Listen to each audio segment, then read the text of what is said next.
Everyone, आप सबका जो एक कंफ्यूजन रहता है कि जनरल का जो कट ऑफ है कभी कभी ओबीसी से नीचे चले जाते हैं और ओबीसी वाला का जो कट ऑफ है वो काफी हाई चले जाते हैं।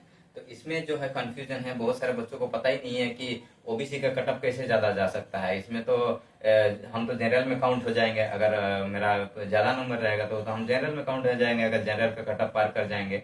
लेकिन ऐसा बिल्कुल नहीं है। बहुत सारा लोग जो है ऐसा होता है कि किसी का एज जो है लिमिट जो है जनरल के ऊपर हो जाते हैं। जैसे कि मान लेते हैं कि आरपीएफ एसआई का जो वैकेंसी आया है उसमें जो है आप लोगों को 18 से 28 के बीच में जो है वो जनरल का वो एज लिमिट रखा गया है।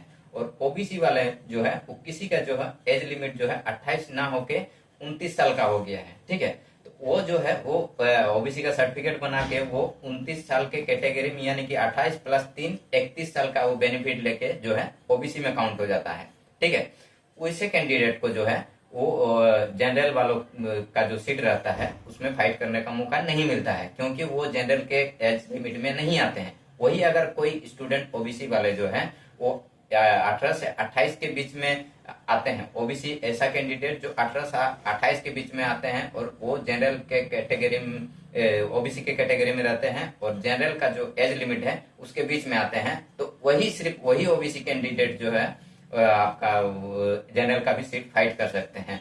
तो इसमें बहुत सारे लड़कों का कंफ्यूजन रहता है कि हम मेरा जो है ओबीसी का कटअप ऐसे ज्यादा क्यों जा सकता है, जनरल का कटअप क्यों कम जा सकता है। तो इसी वजह से जो है आप लोग का जो है वो आपका ओबीसी का कटअप ज्यादा आ जाता है, क्योंकि वो एज लिमिट जो है वो मायने मतलब बहुत कम ही रहता है। जैसे 3 साल का जो ओबीसी का बेनिफिशियल रहता है तो उसको अगर 18 से 28 के बीच में ना होके वो 18 से 31 साल के बीच में आ जाते हैं, तो वैसे कैंडिडेट जो है वो जनरल कैटेगरी में गिना नहीं जाएगा, जनरल का उसको वैकेंसी का फायदा नहीं मिलेगा। वैसे ही एसटी और एससी का जो 5 साल का बेनिफिशियल मिलता है वो अगर 18 से 28 के बीच से ऊपर होके 29 या 30 या 32 के एज में रहते हैं तो उसको भी जो है वो जनरल कैटेगरी का सीट का जो वैकेंसी है वो बिल्कुल नहीं मिलेगा। वो सिर्फ और सिर्फ एसटी और एससी कैटेगरी के सीट के लिए ही एलिजिबल रहेगा। वैसे ही अगर ऐसे ओबीसी वाले भी जो है वो सिर्फ और सिर्फ अगर 18 से 28 के बीच में नहीं होके